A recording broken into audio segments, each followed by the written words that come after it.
C'est l'heure tout de suite de notre second débat consacré à la réforme de la police judiciaire qui prévoit de placer tous les services de police d'un département sous l'autorité d'un directeur lui-même dépendant du préfet. Est-ce la fin de la PJ alors que Frédéric Vaux, le grand patron des policiers, était entendu aujourd'hui devant la mission d'information du Sénat? On va voir ce qui pourrait changer d'abord grâce à ce reportage dans l'Oise. C'est l'un des 8 départements où la nouvelle organisation est testée. Flora Sauvage. Le département de l'Oise teste depuis le 1er mars la nouvelle organisation de la police nationale. La réforme prévoit de regrouper au niveau départemental tous les services de police et de les placer sous l'autorité d'un chef unique, le directeur départemental de la police nationale, dépendant directement du préfet. Messieurs, dames, bonjour. Donc là, vous avez les bureaux des enquêteurs. Bonjour. Pour le patron de la sécurité publique de l'Oise, cette réorganisation est nécessaire. On a des services qui parfois travaillent sur les mêmes objectifs, qui viennent en confrontation les uns envers les autres, et tout ça manque singulièrement de cohérence et de fluidité. Donc l'idée de la réforme, qui est issue du livre blanc de la sécurité et surtout des travaux du Beauvau de la sécurité, est de repenser l'organisation judiciaire. Actuellement, les 5000 enquêteurs de la police judiciaire dépendent d'une direction unique avec des moyens spécifiques pour traiter les affaires les plus complexes. Avec la réforme, ils craignent de perdre leur spécificité. On dépendra avec cette réforme d'un directeur départemental de la police nationale, qui dépendra lui-même directement du préfet et qui sera son unique interlocuteur. Donc il est quasiment certain que le directeur départemental de la police nationale ne consacrera pas ses effectifs à traiter le haut du spectre de la criminalité qui indiffère globalement les citoyens, mais qu'il aura à cœur de résoudre toute la petite et moyenne délinquance qui pourrit la vie sur son département. En renforçant les effectifs de la sécurité publique, en leur apportant le savoir-faire de la PJ, cette réforme vise aussi à améliorer la qualité des procédures qui laissent parfois à désirer, selon ce professeur de droit pénal. On a recruté massivement pour compenser le déficit de 10 000 fonctionnaires qui avait été supprimé sous Nicolas Sarkozy. Pour recruter massivement, on a baissé le niveau, de sorte qu'aujourd'hui, les procédures effectuées par la sécurité publique ne sont pas nécessairement d'une très grande qualité, finissent donc par être annulés par les magistrats. On va déplacer les fonctionnaires qui sont en charge de ces affaires complexes et qui ont donc un temps maintenant réduit pour enquêter au niveau local où ils vont devoir suppléer les carences des fonctionnaires de sécurité publique. Pour rassurer les fonctionnaires de la PJ, le ministre de l'Intérieur, Gérald Darmanin, assure que des aménagements pourront être apportés à la réforme qu'il souhaite mettre en place courant 2023. De son côté, la commission des lois du Sénat a créé une mission d'information pour examiner l'opportunité d'une telle réorganisation.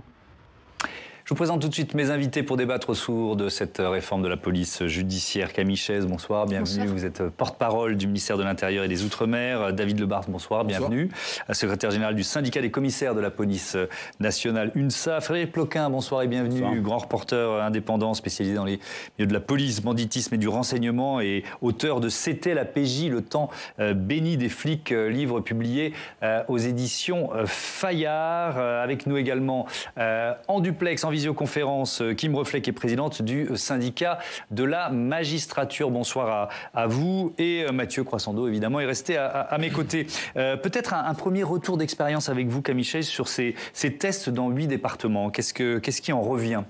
Alors les tests ont déjà commencé dans les départements d'outre-mer parce qu'il y avait des moyens plus limités. Donc assez rapidement, il y a maintenant plusieurs mois, on a rassemblé autour d'un directeur unique. Ça a bien fonctionné en outre-mer. Puis 3 départements tests en métropole, dans l'Hexagone, puis 5 nouveaux. Et globalement, comme l'a dit mon collègue commissaire dans l'Oise, on a vu des rapprochements, on a vu des synergies positives, des mises en commun de moyens et entre une des grande services fluidité. qui dialoguaient pas suffisamment, c'est ça ? Alors pas suffisamment. On avait parfois une guerre un petit peu entre services ou un partage d'informations qui n'était pas complètement efficace. Donc ça a forcé à rapprocher en droit constant parce que rien n'a évolué. C'est seulement par plus de coordination et des moyens mutualisés. Et donc ça a bien marché dans l'Oise où il y avait quand même, on l'a vu, la question de l'aéroport de Beauvais avec la police aux frontières, la PJ, la criminalité organisée dans l'Oise qui est particulièrement importante. Et de temps en temps, la sécurité publique a pu donner des informations, des moyens, la police judiciaire pour ensemble pouvoir résoudre assez assez rapidement des enquêtes. Donc on a vu cet exemple. Il y a eu la Savoie, par exemple, avec une problématique transfrontalière avec l'Italie qui a rendu aussi comme ça des leviers de coordination intéressants. Donc on a plusieurs exemples où ça marche bien. D'où l'idée maintenant de passer la vitesse supérieure et de pouvoir, en 2023, pouvoir généraliser cette réforme. Qui n'est pas, je m'excuse juste, qui n'est pas une réforme de la police judiciaire, mais bien une réforme de toute la police, le renseignement, l'investigation, la police judiciaire, l'ordre public, la police aux frontières. En l'occurrence, notre débat, on a décidé de le centrer sur l'avenir de la PJ. David Lebars, est-ce que vous craignez une disparition de la PJ ? Alors, je la crains, mais pour que ça n'arrive pas, il faut s'opposer à ce que ça risque d'arriver. Et ça n'est pas le cas. Le but, c'est ce qu'a dit Camille Chaise, c'est pas de réformer la police judiciaire ou de la faire disparaître. Et puis s'il y en a qui ont cette intention, il faut s'y opposer. Le but, c'est de réorganiser la police, ça c'est l'intitulé exact, et c'est de faire en sorte, il y a 2 objectifs à atteindre, c'est de ni d'humilier ou de rabaisser les uns, ni de donner de faux espoirs aux autres. C'est quoi la réorganisation de la police nationale ? C'est d'essayer de tirer le meilleur des effectifs et des moyens et des structures pour se décloisonner en gardant les spécialités, ce qu'on sait faire, on le fait très bien dans la police judiciaire, et ne pas faire croire, parce que ça c'est quelque chose qu'il faut démonter sur ce plateau, que le gros de la délinquance de masse qui sature les services de sécurité publique, on va étaler un petit peu pour en donner à la PJ, pour qu'ils finalement se retrouvent tirés par le bas et ne puissent plus faire leur cœur de métier. C'est pas ça l'objectif, et s'il y en a qui ont cette idée-là, il faut s'y opposer.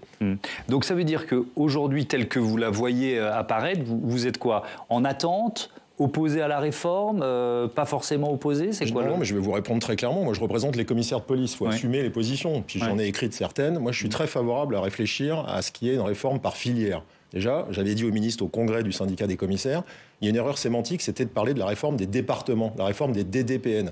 Toutes les missions de police ne peuvent pas rentrer dans le cocon départemental. Pourquoi ? Des questions de sensibilité, des questions de compétences territoriales. Et puis moi, accessoirement, au niveau du syndicat, je ne crois pas à un chef zonal sans troupes. Alors, ça, c'est un premier point.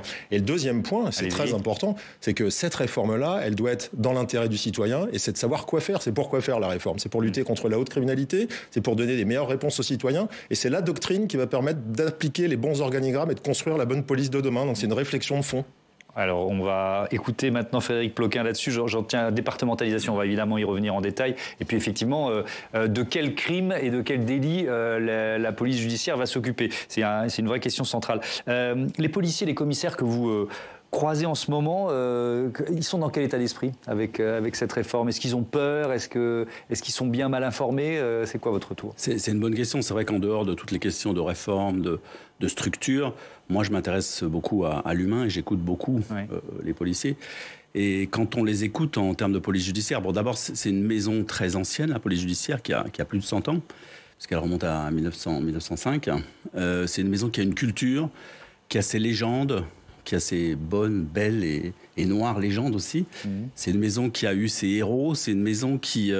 en fait, je pense qu'aujourd'hui, quel que soit le ministre, il devrait justement commencer par respecter cette culture, cette maison, ce métier-là. Parce que pour une fois qu'on a des policiers qui, en gros, sont bien dans leur peau, dans leur basket et qui disent... nous, on fait un métier, on veut le défendre. Je pense qu'il faut les écouter, les défendre, tellement on a de policiers qui, justement, ont perdu un peu le sens de leur métier. Donc là, aujourd'hui, on a quoi ? Et vous diriez, pardon de vous interrompre, que les commissaires ou les agents de police judiciaire, ils sont un peu moins touchés par ce blues du policier que les autres, c'est ça ? Je pense que ceux qui sont en police judiciaire, ils ne sont pas très nombreux, ils sont 5000. 5000 et quelques, 5300, je crois. C'est-à-dire que c'est une goutte d'eau dans la police nationale, la police judiciaire. La police, la sécurité publique, c'est entre 65 et 70 000 personnes.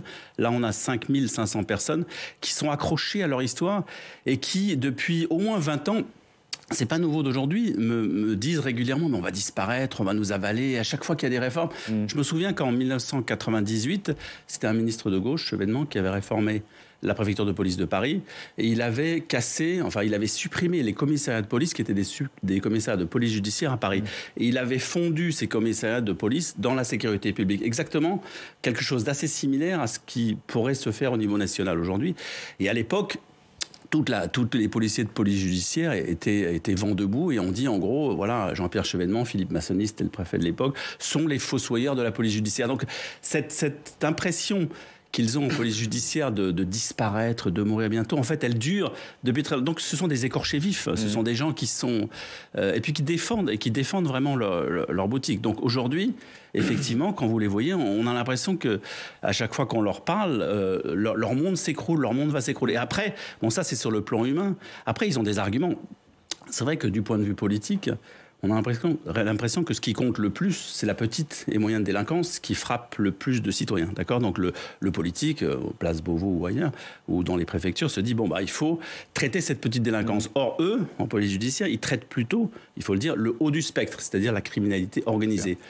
Et les policiers qui travaillent en police judiciaire, comme moi qui travaille sur ces sujets, savent très bien aujourd'hui que l'un des enjeux majeurs de sécurité sur les 20 ans qui viennent, c'est l'explosion de la criminalité organisée. Tout autant, effectivement, la petite criminalité dérange au quotidien tous nos citoyens, on est d'accord. Mais l'explosion de la criminalité organisée, regardez ce qui se passe en Belgique aujourd'hui. Vous avez des groupes criminels qui ont failli passer à l'acte et assassiner, s'en prendre à la vie du ministre de la Justice. C'est-à-dire qu'en gros, en Belgique, on a des faits qui étaient à deux doigts de se produire, qui nous font penser quasiment à la Colombie. Ouais. Donc est-ce qu'on n'est pas en Colombie, en France, mais ce que je veux dire, c'est que... Les peuvent être liés aussi, non ? Les gros poissons, c'est ce qui aussi fait de la délinquance du quotidien. Je pense aux stupes. Enfin, on peut...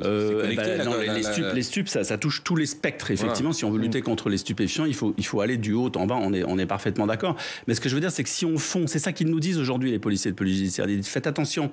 Si vous faites disparaître cette maison avec ses spécialités, vous faites disparaître un savoir-faire, et vous allez vous retrouver avec une explosion du crime organisé dont plus personne ne se Ça rejoint ce que disait David. C'est une question centrale, à mon avis. Ça rejoint ce que vous disiez tout à l'heure et ça va vraiment être au cœur de notre débat. C'est-à-dire que est-ce qu'avec une nouvelle organisation, la police judiciaire va finalement avoir plus de moyens pour être plus efficace contre le crime organisé, ou est-ce qu'au contraire, on va la tirer un peu vers le bas, vers la petite délinquance ? Je vous propose, à ce moment du débat, pour bien comprendre cette réforme, grâce à Alexandre Poussard, on va voir comment s'organise actuellement, Alexandre, la police nationale et précisément la police judiciaire. Oui Thomas, alors pour bien comprendre, on va d'abord regarder l'architecture de la police nationale. Au sommet, le ministère de l'Intérieur, la direction générale, et puis en dessous, des directions centrales bien séparées, peut-être des maisons comme vous dites, avec la direction centrale de la sécurité publique, la direction centrale de la police aux frontières, et puis la direction centrale de la police judiciaire. C'est cette division qui nous intéresse et qui fonctionne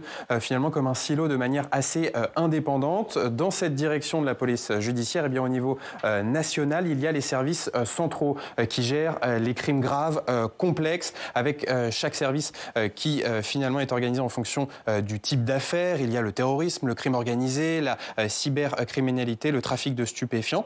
Et puis à l'échelon territorial, l'APJ est pilotée par des directions réparties en zones, des directions zonales, par exemple la direction du sud-est de la France. Et puis ensuite, quand on descend encore au niveau départemental, vous avez les policiers enquêteurs de la SDPJ, le service départemental de la police judiciaire, qui travaille là encore de manière assez autonome par rapport aux autres services de police. Et que peut changer la réforme à cette organisation ? Alors, pas grand-chose au niveau national. Les différentes directions centrales de la police sont maintenues. C'est vraiment au niveau départemental que ça va changer, puisque cette réforme, elle prévoit de réunir sous une même direction départementale les différentes divisions de la police, la sécurité publique, la PAF, la police aux frontières, le renseignement, et puis l'investigation.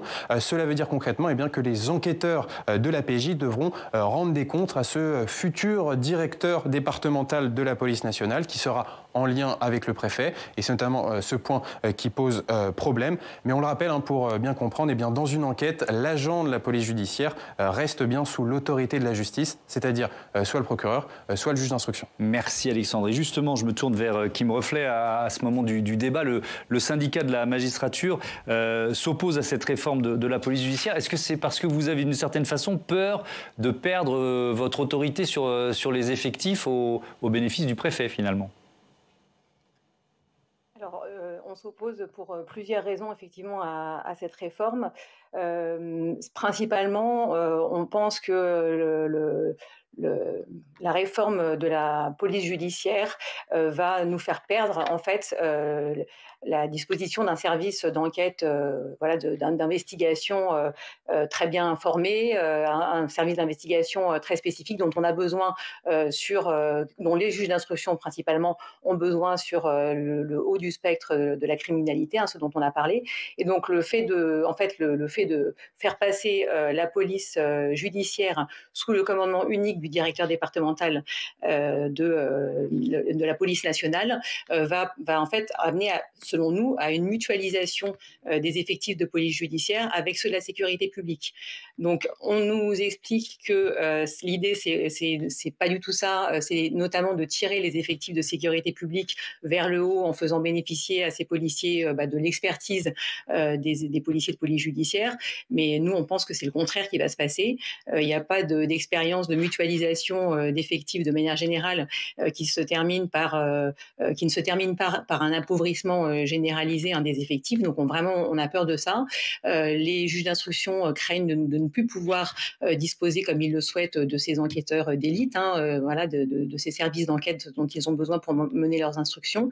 Et puis il y a aussi la question du ressort géographique dont on n'a pas parlé, mais revenir à une police judiciaire départementale avec un ressort géographique limité, ça ne correspond pas du tout à l'évolution de la criminalité telle qu'elle est constatée par les professionnels. Et d'ailleurs, ça ne correspond pas non plus à l'évolution de nos organisations, c'est-à-dire à la mise en place de juridictions interrégionales, par exemple, ou l'organisation qui existe dans la gendarmerie, donc qui est plutôt d'élargir le territoire. Dernière chose, il y a en fait énormément de professionnels qui se sont manifestés, qui ont manifesté cette hostilité à la réforme.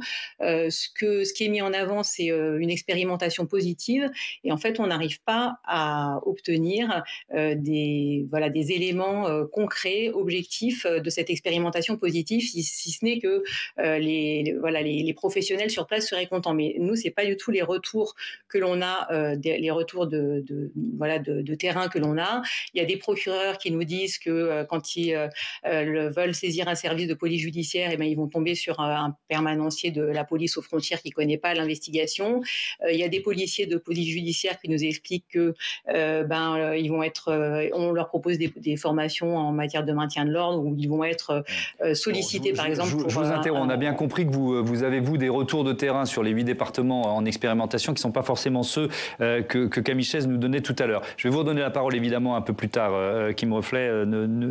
N'ayez pas peur, je reviendrai vers vous forcément, mais je voudrais qu'on entende une réaction du ministre de l'Intérieur, forcément Gérald Darmanin, et ça rejoint ce que vous disiez tout à l'heure sur finalement le nombre d'effectifs qui pourraient être mobilisés pour des enquêtes de police judiciaire. On écoute le ministre. Il s'agit de lutter pour que la police judiciaire soit plus forte. Elle passera de 5 000 à 20 000 agents, et de mieux avoir des taux d'élucidation plus efficaces, plus nombreux, puisqu'ils ont tendance à baisser. Et évidemment, nous le devons à nos concitoyens.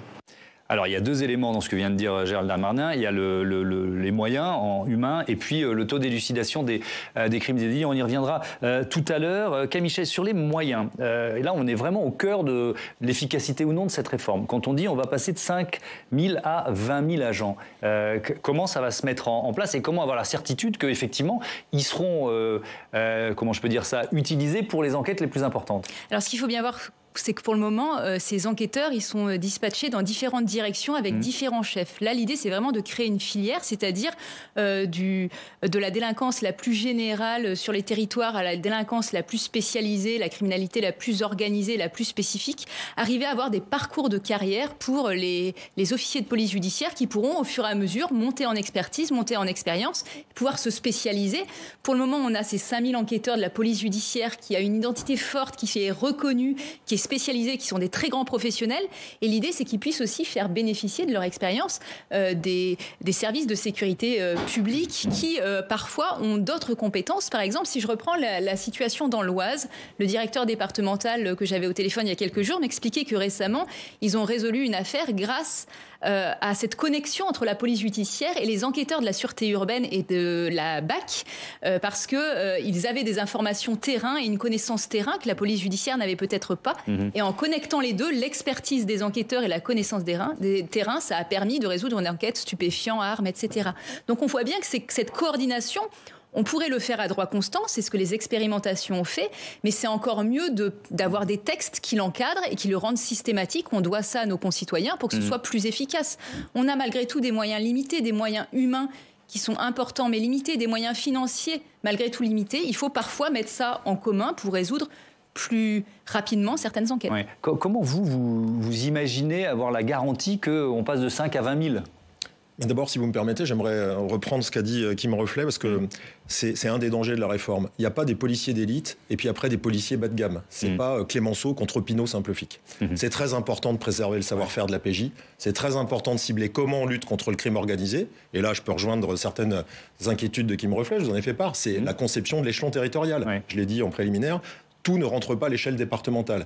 Mais il faut prendre conscience aussi que dans les services du quotidien, j'en faisais partie, on a des policiers qui traitent d'affaires criminelles.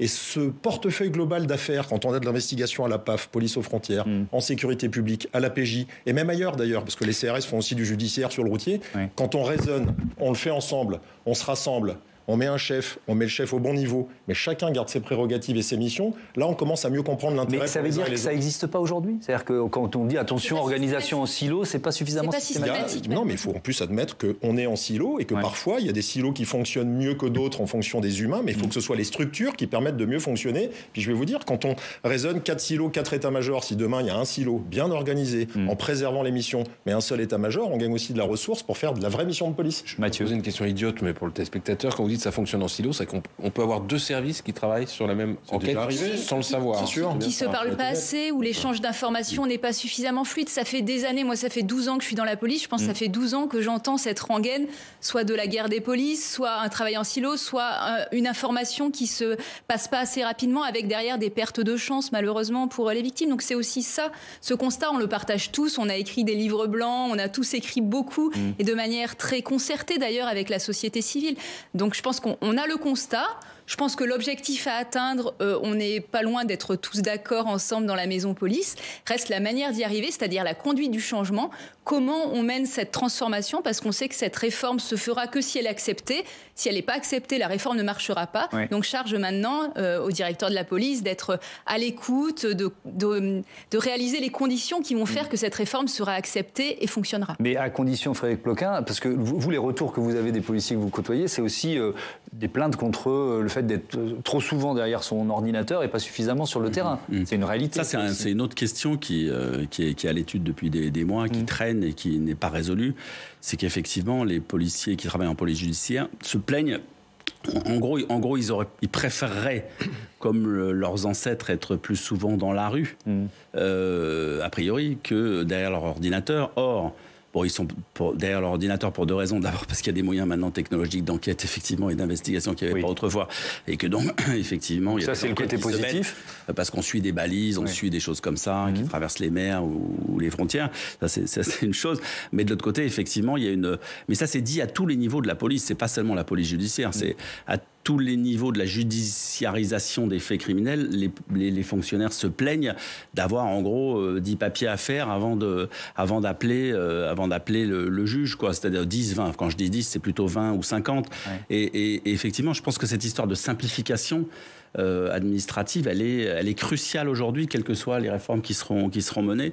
Elle est cruciale parce qu'elle libérera, nous, en tant que citoyens, de quoi on a besoin. C'est qu'en fait, on ait des policiers dans la rue qui fassent des flagrants délits et qui fassent leur boulot. C'est de ça qu'on a besoin. C'est pas qu'ils soient derrière l'ordinateur. Et c'est vrai que là, on les a, au fur et à mesure des années, en fait, on a érigé une espèce de carcan. Et en gros, moi je comprends qu'il faille appeler un médecin, je comprends qu'il faille appeler un avocat, on comprend tous. Je veux dire, par rapport aux libertés publiques, on comprend qu'il y a un certain nombre d'obligations. Le problème, c'est que ces obligations ont pris quelque part le pas, et ont écrasé le métier, et ça fait perdre du sens d'ailleurs au métier, parce qu'ils se disent, ok, moi si j'arrête un voleur, je vais passer 5 ou 6 heures au commissariat, et je vais peut-être pas arrêter le voleur d'après. C'est ça, je veux dire, ça c'est aussi le policier concret que ça. Et voilà, c'est aussi concret que ça. Alors, je voudrais qu'on parle maintenant du taux d'élucidation des dossiers, et je vous propose d'écouter ce qu'en dit Frédéric Vaux, le directeur général de la police nationale, qui était auditionné ce matin même ici au Sénat.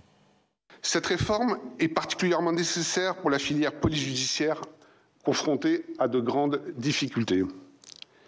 Les causes de la crise que connaît cette filière sont multiples, dues notamment à une complexification excessive et toujours plus grande de la procédure pénale et une politique des ressources humaines peu adaptée aux spécificités de ces métiers.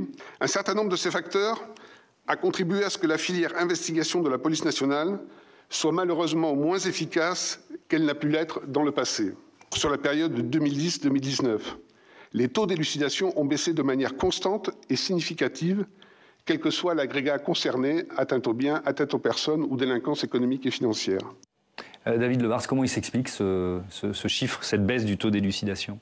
Alors d'abord, il y a un fait très simple, je l'ai dit à Éric Dupond-Moretti qui avait reçu les syndicats de police dans le cadre des États généraux de la justice, et d'ailleurs ça lui a pas plu, mais c'est une réalité, c'est pas qu'une perception. Depuis 30 ans, toutes les réformes de la procédure pénale ont été au profit des auteurs, les droits des auteurs, et pas au profit des victimes. Qu'est-ce que c'est de réformer au profit des victimes ? C'est de simplifier le judiciaire pour en faire plus, et pour en faire plus, pour mieux répondre aux victimes. C'est ce qu'a dit Frédéric Ploquin, ce que dit Camille Chaise. Une victime, elle peut comprendre qu'on ne trouve pas son agresseur, mais elle ne peut pas comprendre qu'on ne lui dise pas où en est son enquête. Aujourd'hui, on est saturé de dossiers. Le vrai sujet, effectivement, pour le judiciaire, pour l'investigation, c'est la simplification de la procédure pénale. Nous, notre boulot, police, c'est de mieux s'organiser pour mieux le traiter, pour ensuite mieux libérer les effectifs dans la rue. Donc ça, c'est de l'organisation interne. Il ne faut pas se tromper de cible, je vous l'ai dit. Il faut bien organiser la PJ, mais le vrai sujet, c'est la simplification. Ouais. Juste sur l'histoire du taux d'élucidation, on comprend. Je crois que les citoyens ils comprennent parfaitement de quoi il s'agit. Ils se font cambrioler, ils ont envie qu'on arrête le voleur. Bon, c'est ça, élucider une affaire. Mais il faut quand même dire qu'en matière de police judiciaire, et ça peut politiquement, ça peut gêner à un moment donné un ministre ou un préfet, le taux d'élucidation des affaires qui concernent le crime organisé. Et c'est pas qu'il est plus bas, mais c'est que les enquêtes sont beaucoup plus longues. Et ça, il faut l'accepter. Je veux dire, le temps long de l'enquête de la police judiciaire, je crois que n'importe quel ministre doit le comprendre et l'accepter. C'est pas du résultat immédiat. C'est pas le mois prochain, là, les gars, moi, je veux ça, je veux tel camembert, tel résultat.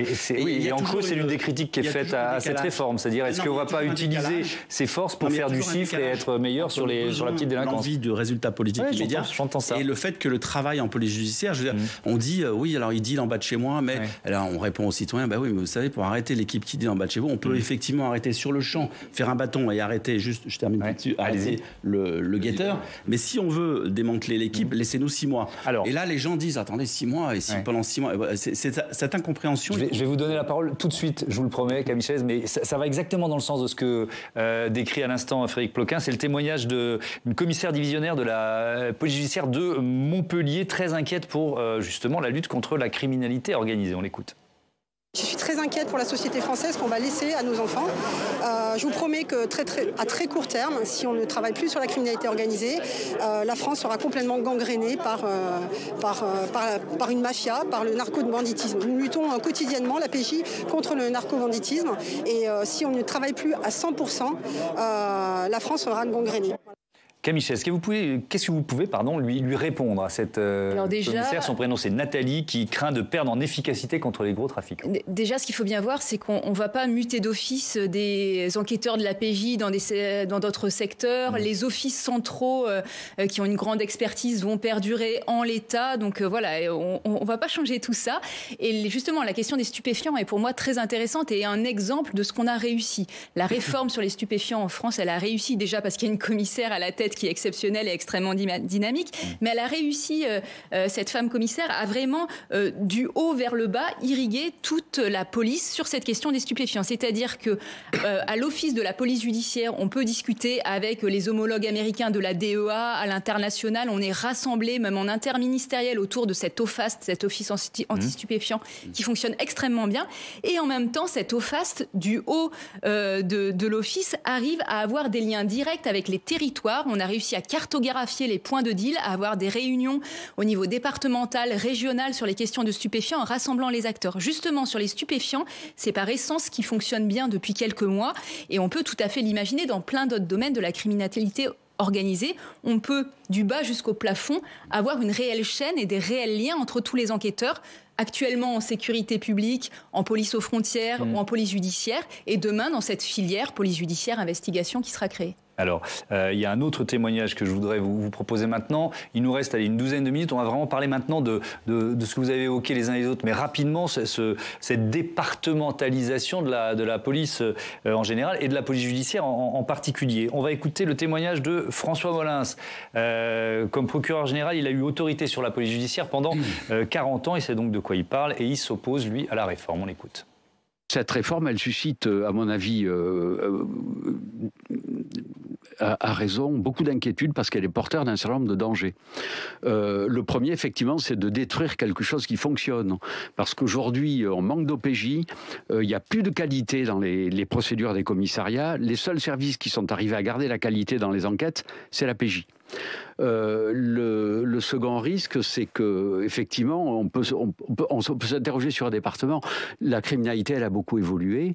Ça se joue aujourd'hui à l'échelle des interrégions et de c'est trop l'international. C'est trop petit le département. L'échelon départemental est trop petit. C'est pas la bonne échelle. Donc il ne faut pas la faire. En gros, elle n'est pas bonne. Moi, je pense qu'elle n'est pas bonne. Il y a les risques d'interférence effectivement du politique. Puis il y aura une baisse de la direction des enquêtes par les magistrats qui auront moins de choix de services enquêteurs.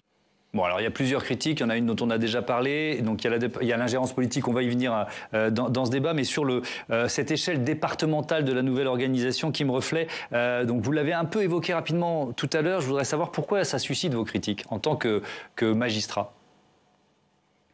Parce que nous estimons que cette échelle départementale n'est pas du tout appropriée aux affaires dont nous avons à connaître, et qu'au contraire, il faut une police qui puisse s'affranchir des limites territoriales. D'ailleurs, c'était l'origine, la raison de la création de la police judiciaire, et en fait, ce motif demeure d'actualité, est toujours très pertinent, et voilà, la délinquance s'affranchit des limites territoriales des départements, et on a besoin donc d'une police mobile et qui ne soit pas limitée dans un territoire qui est trop petit.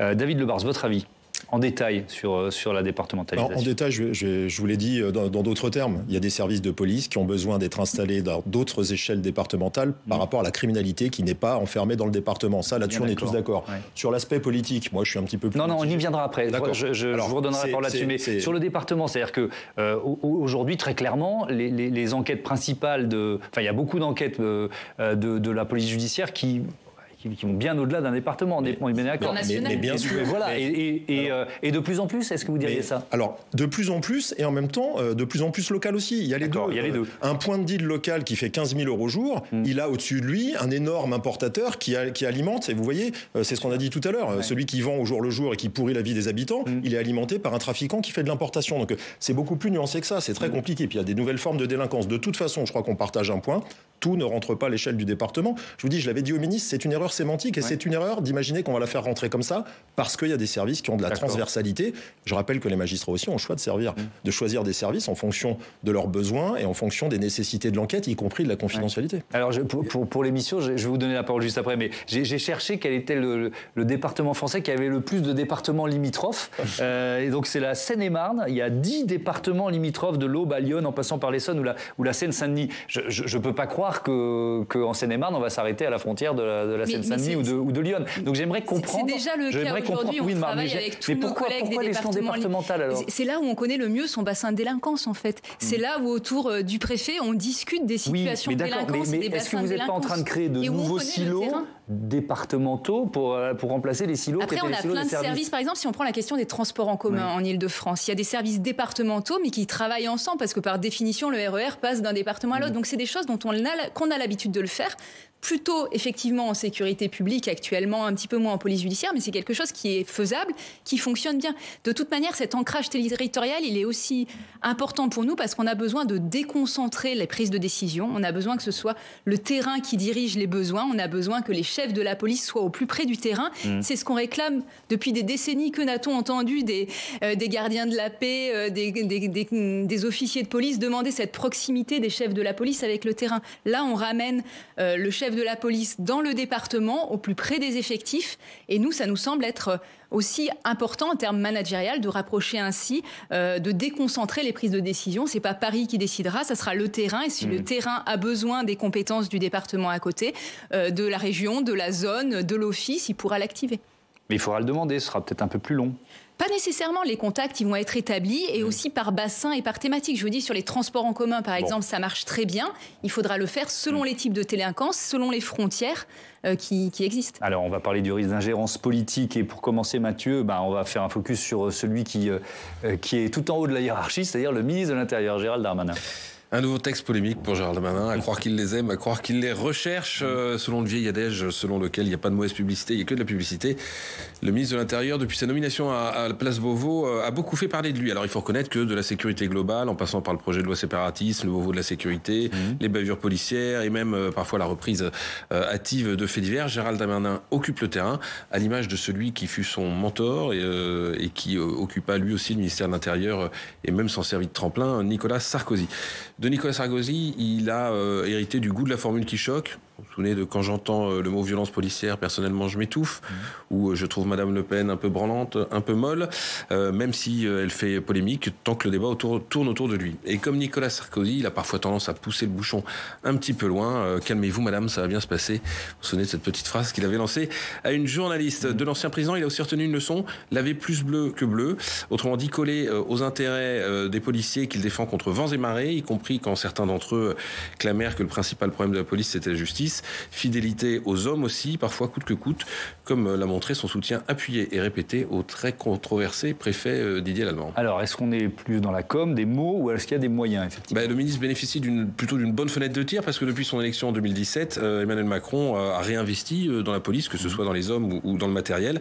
Gérald Darmanin s'en est d'ailleurs félicité lundi lors de la présentation du budget. Le budget 2023 du ministère de l'Intérieur était historique, a-t-il écrit, avec une hausse de 1,250 milliard d'euros et plus de 3000 emplois créés, dont 2874 policiers et gendarmes. Alors les esprits taquins ne manqueront pas de souligner que le même homme qui a su à la fois défendre et porter la parole de Nicolas Sarkozy, sous le quinquennat duquel 10 000 postes avaient été supprimés, peut tout aussi bien se féliciter sous Emmanuel Macron que ces postes soient recréés. Ça s'appelle la politique. Et comme Nicolas Sarkozy vise plus haut que la place Beauvau, évidemment. Évidemment, il fait partie des 3 poids lourds de la Macronie qui prétendent aux plus hautes ambitions, avec Bruno Le Maire, avec Édouard Philippe, avec une tactique différente, quand même bien à lui. Lui se présente aux élections, par exemple. Il l'a fait pour les départementales, il l'a fait pour les législatives, qu'il a remporté haut la main. Il fait ça un peu plus classique, à l'ancienne. Il a une autre tactique aussi, en homme d'appareil qui connaît bien. Il s'intéresse beaucoup au parti présidentiel, dont il va superviser la formation dans l'espoir de le transformer. Il nous faut un parti de masse. Renaissance n'est pour l'instant qu'un parti de bourgeois avec quelques cadres, a-t-il lâché dans un dîner fin août devant Emmanuel Macron, selon une confidence rapportée par Le Point. Ça n'avait pas forcément plu au président, mais voilà, Darmanin provoque, Darmanin dérange, mais en attendant, Darmanin pèse et Darmanin pèse et passe entre les gouttes, pardon. La seule question, c'est jusqu'à quand. Et donc, ça ouvre ce dernier chapitre sur la question du poids de l'État ou de l'ingérence politique dans les enquêtes de police judiciaire. Je rappelle ce que disait François Moulins, procureur général près de la Cour de cassation, dans l'extrait qu'on a entendu tout à l'heure, David Lebars. Est-ce que c'est une crainte pour vous ? Est-ce que c'est quand même pas un fantasme journalistique ? Donc, et est-ce que la nouvelle organisation peut renforcer ce risque ? Écoutez, je vais retourner le sujet en vous donnant un exemple qui fonctionne. La préfecture de police de Paris est dirigée par un préfet, en dessous duquel il y a un directeur de la police judiciaire parisienne. Est-ce qu'il y a un sujet à Paris pour les magistrats de saisir la PJ parisienne ? S'il y en a un, il faut nous le dire. Ça veut dire qu'il y a un problème de corruption ou de porosité et il faut le régler. Et je crois qu'il n'y en a pas. Tout comme quand on saisit un service de gendarmerie, on ne se pose pas la question de savoir si le gendarme, son chef, est ou pas en contact avec un préfet de région, un préfet de département.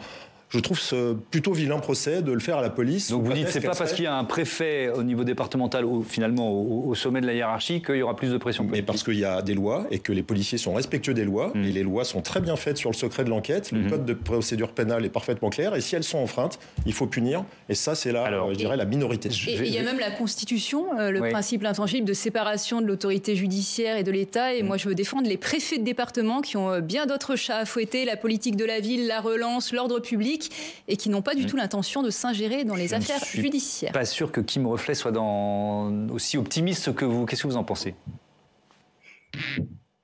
Non, nous ne sommes pas du tout aussi optimistes et c'est vrai que cette organisation en silo dont on a parlé, elle présente aussi l'avantage pour l'autorité judiciaire d'avoir un lien direct avec les enquêteurs de police judiciaire qui rendent compte aux magistrats qui les mandatent. Et donc là, le fait de savoir que ces enquêteurs de police judiciaire désormais seront sous l'autorité du directeur départemental de la police nationale en lien direct, comme on l'a dit, avec le préfet, nous inquiète énormément en termes de remontée d'informations. Concrètement, le préfet, le DDPN, aura un accès direct et beaucoup plus facile aux investigations menées. Donc j'entends toutes les déclarations rassurantes et je ne doute pas de leur sincérité, mais après concrètement, c'est un moyen qui existera d'accéder plus simplement aux investigations. Est-ce qu'il faut faire confiance au texte existant ? Merci, Kim Waflet. Est-ce qu'il faut faire confiance au texte existant, à la Constitution, comme vous le dites, ou est-ce qu'il faut que dans cette réforme, il y ait un garde-fou supplémentaire ? Alors, 90% des enquêtes actuellement sont réalisées par les sûretés urbaines qui dépendent du directeur départemental de la sécurité publique qui rend compte toutes les semaines au préfet. Donc, en fait, 90% des enquêtes, c'est déjà le cas. Et pour qu'il n'y ait pas l'ombre d'un doute, on a décidé que tout ce qui ressortait des infractions liées à la probité, ce serait placé à un niveau supradépartemental pour que personne puisse nous taxer du moindre doute sur une connivence entre un pouvoir administratif et les enquêteurs. Donc voilà, je pense que c'est vraiment un faux procès. Je pense qu'il y a un imaginaire collectif et un mythe autour de tout cela. Et je trouve que c'est assez déplacé. Vous ne ferez pas croire qu'un ministre ne se tient pas au courant quand une affaire sensible touche un adversaire politique, etc. Là, on parle des préfets. Est-ce que vous croyez que les préfets ils vont se renseigner sur la demande du ministre ? En tout cas, c'est pas le cas aujourd'hui pour 90% des enquêtes de sûreté. Le problème, c'est le 1%. Un mot de conclusion. Le problème, c'est le 1% qui reste. C'est-à-dire que dans 99% des cas, ça ne posera pas de problème. Il faut quand même rappeler que dans ce petit pourcent, il y a parfois des enquêtes de la police judiciaire qui dérangent le pouvoir en place, ça me paraît clair, notamment dans les affaires de corruption politico-financière. Et là, on verra. Mais les offices vont perdurer au niveau national. Je veux juste pointer le doigt sur ce 1%.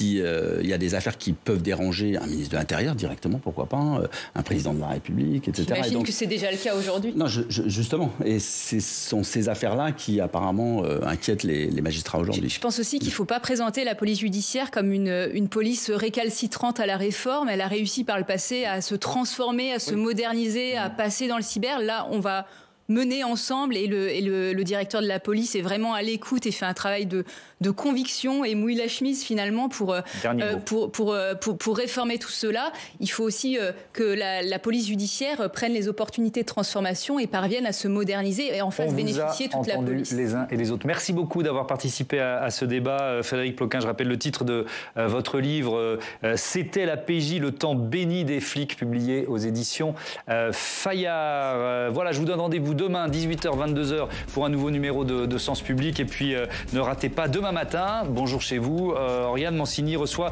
Frédéric Valtou, le maire de Fontainebleau, porte-parole d'Horizon et président de la Fédération hospitalière de France. Belle soirée à toutes et à tous.